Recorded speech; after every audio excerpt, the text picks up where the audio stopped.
Ẹ káàárọ̀ gbogbo ọmọ Yorùbá káàkiri gbogbo àgbáńlá ayé.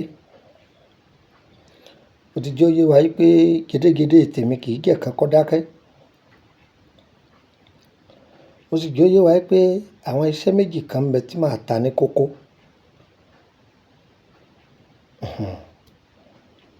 Ẹ máa tẹ̀lé mi ká lọ. Ṣé rí ọgbọ́n kan bẹ táwọn bàbá wa máa ń dá? Ṣé mọ̀ pé àwọn ilé kan bẹ tó jẹ́ pé tọ̀sán tòru gbogbo àwọn èèyàn máa lọ péjọ síbẹ̀? Ṣé ń gbọ́? Tàbí ẹlòmíì yóò ní ṣọ́ọ̀bù, àwọn èèyàn máa péjọ sọ́dọ̀ rẹ̀. Tàbí láti bí 20 ọdún tẹ́lòmíì ti nílé iṣẹ́, èrò kì í dá ń bẹ̀. Tó jẹ́ pé gbogbo ẹni tó bá tajà ń bẹ̀, gbogbo ìrìn àjò ayé wọn máa lọ ní gbẹdẹmukẹ ni. Àwọn àgbàlagbà máa rìn pa bẹ́ẹ̀. Àwọn ẹlòmíì máa ń ṣiṣẹ́ tí ìgbà wọn bá fẹ́ kọ́lé, wọ́n parí ẹ̀ sínú ilẹ̀ ibẹ̀. Ẹni tí nǹkan yìí wúlò fún, ilẹ̀ tó rà tó jẹ́ tiẹ̀ kì í ṣe ibi tó yá o. Èèyàn máa parí ẹ̀ síbẹ̀. Àwọn tí máa fẹnu bàyàn jẹ́ ò ní rí ọ bàjẹ́. Iṣẹ́ yìí dà. Iṣẹ́ yìí ṣe kí ni? Iṣẹ́ tó dáa ni. Igi kan bẹ wọ́n ń pè ní igi ìyá.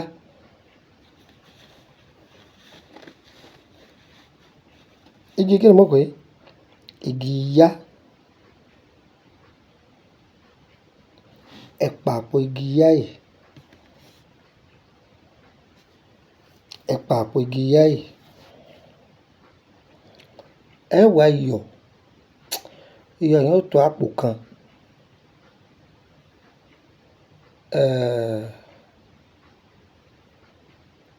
Báwo mo ṣe fẹ́ júwe rẹ̀ o? Ṣé rí ká sọ pé 5 kilo.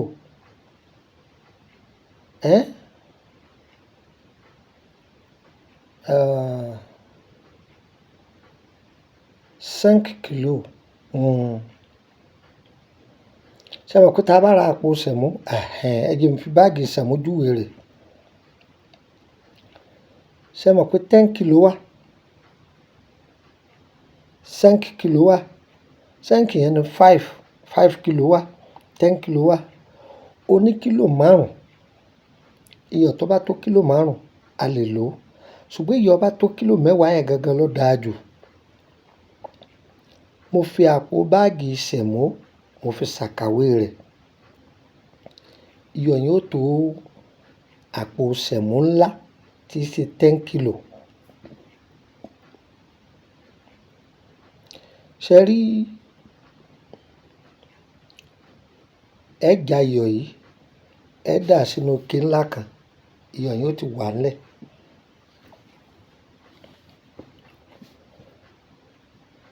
Ìgò oyin, tó bá jẹ́ pé ibi ilé la fẹ́ parí ẹ̀ sí,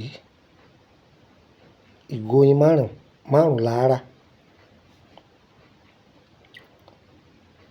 Ọmọ ayò tí wọ́n ń ta dáadáa. A lọ bí wọ́n bá ti ń ta ayò ní o. A gba gbogbo ọmọ ayò yẹn, a rà míì fún wọn. Bí tá ti rà míì fún wọn, a wà fún wọn ní nǹkan, a dùn wọn nínú. Ẹ gbà á jọ bẹ́ẹ̀ kó tó bí ọ̀nà bí 4 oríṣiríṣi àdúgbò, kẹ́ fún wọn ní nǹkan, kẹ́ bá wọn ra ọmọ ayò míì sí. Ṣé rí ọmọ ayò yìí? Èpo igi ìyá yìí, a wà tọ́jú òjìá tí ó pọ̀ gan.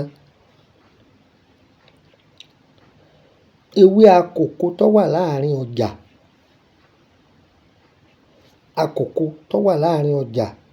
Bí ẹ bá rí tààrin ọjà kó ṣáà ti jẹ́ akòko tó wà láàrin ìlú. Ẹ má ja ewé akòko tó wà nínú igbó. Ewé akòko tó wà láàrin ìlú tàbí èyí tó wà láàrin ọjà, tààrin ọjà dáa jù.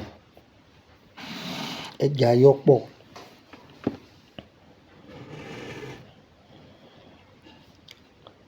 Ó di inú agbada. Ewé ọ̀dúndún aṣòdìdẹrọ̀ á jà yọ pọ̀. Ó ní bá ti ṣe ewé ọ̀dúndún yìí. Ìgbín agbónu mẹ́fà ó ní bá ti ṣe.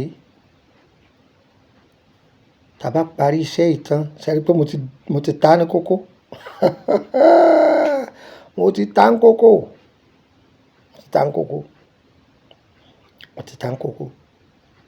Tá bá jó tán bò láti ṣe. Àwọn èròjà yòókù tó wà lẹ́ bò láti fẹ́ ṣe. Kí ni ó ṣáájú, kí ni ó gbẹ̀yìn? Tá bá parí ìtàn kí là á ṣe. Tá bá ṣe iṣẹ́ yìí tán, ìwọ tó ṣe gan máa dunnú ni. Gbogbo ẹni ó bá débẹ̀, wọn ò ní bẹ̀ lọ́run káwọn kúrò ńbẹ̀ mọ́. Ara ó máa dẹ̀ wọ́n ni. Kódà kálejò wá bọ́ ńbẹ̀. Ibẹ̀ ọ̀dọ̀ rẹ lẹ̀mí rẹ̀ ó máa fà wá o. Bẹ́ẹ̀ ni mo wí fún ọ. Iṣẹ́ yìí dáa. A máa parí ẹ̀ sí company, ilé ìtajà, ilé oúnjẹ. A máa ṣe síbẹ̀. Kódà iṣẹ́ yìí a fi tẹ ọjà. A fi tẹ ọjà tuntun tí wọ́n fẹ́ ná, tí wọ́n fẹ́ máa ná. A fi tẹ̀lú iṣẹ́ tí mo wí yìí. Tọ́, ìwọ tó bá fẹ́ kàn sí wa, a bá ẹ ṣe. Bó ṣe rí nù, a bá ẹ ṣe. Ó ṣe jẹ́ nù. Yóò yẹ wá o, kò ní yẹ ẹ́ lẹ̀. Ohun tí a fẹ́ Ọlọ́run ó ṣe.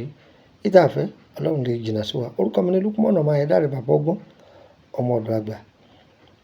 Torí nǹkan mẹ́rin ni kò fi pè mí o. A fẹ́ béèrè nípa ìrìnàjò rẹ. O fẹ́ wọnú yàrá private group.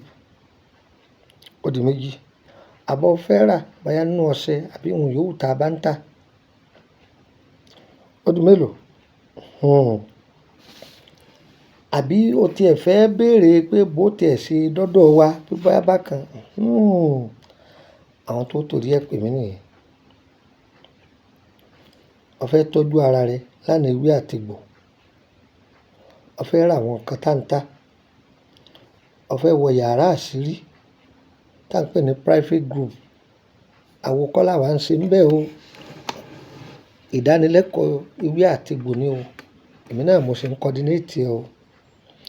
Àbọ̀ fẹ́ béèrè nípa ìrìnàjò ayé rẹ pé báwo ni nǹkan ṣe ń lọ báyìí. Àwọn tó lè torí ẹ pè mí ní ṣùgbọ́n ẹ fi iṣẹ́ kan lẹ̀, ẹ ló ní òroǹbó méjì, òroǹbó mẹ́ta, má torí ẹ pè mí ní dá ọ lóhùn o. Ó ṣe jẹ́ nù. Ọláláka o fẹ́ máa gbọ́ túmọ̀ tó bá wà ní yàrá àṣírí yẹn, o máa gbọ́. Tí ó sì pé bóyá ẹnìkan ó gbowó kan lọ́wọ́ rẹ ṣùgbọ́n bó ṣù bá ti parí, ó tún san 10,000 mi.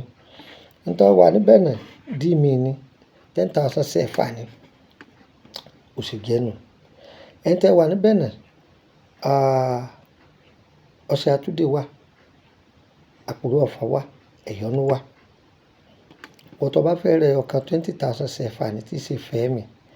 Wọ́n tó bá ra méjì trant mi ni tí ṣe 30,000 CFA. Ẹ̀yin ọjà Adégà kan ní Kútọ́nù bí Túndé Motors bẹ̀ ní ọ̀dọ̀ mi, orílẹ̀-èdè Benin. Ẹ̀yin èèyàn mi tẹ́ ẹ níṣẹ́ lọ́dọ̀ mi tó ẹ fún mi lọ́sẹ̀ kan sí, ẹ gba gbogbo iṣẹ́ yín. Wọ́n tó fẹ́ fi DHL gbé, gbà pé wọ́n lọ sanwó o. Wọ́n tó fẹ́ fi mọ́tò gbé, gbà pé wọ́n lọ sanwó o. Ó ṣe jẹ́ nù. Yóò yẹ wá o. Wọ́n tó fẹ́ máa ṣàwọn ètò wa, èyí tí a ti fi lẹ̀ tipẹ́, àbáwọn èyí tí a ṣẹ̀ ń yọ̀ǹda, o fẹ́ kó dáhùn. Ìwọ náà gbìyànjú ó kéré téèyàn 10, èèyàn 20 fi ṣe sàárà kan wá fún ọ. Tó bá ti ṣe, gbogbo ohun tó bá ṣe ńbẹ̀ kò ní jẹ́ fún ọ. Torí pé àwa náà tá ń fi lẹ̀ fún yín, sàárà là á fi ń ṣe. Tó bá ti ní wọ́n ó dé mọ́wọ́, ìwọ náà ò ní pín fún yàn, kò ní jẹ́ fún ọ náà. Mo sì mọ̀ pé gbogbo ẹ̀yin tí ẹ̀ ń wò mí, olóríire ni yín. Olóríire náà ni là á jẹ kalẹ̀. Tọ́, àgbàdo koroko bá gbé ìgbàdo koroko, ọkọ là á fi sùkú ẹ. Gbogbo ẹni ló kú bí tá gbé dé, ọ̀kadà tá gbé gbà, bóróko kò ní dé, bórodò kò ní bọ̀. Tọ́, Elédùà wà pẹ̀lú wa, má fi wá lẹ̀ láéláé. Ire kàbìtì.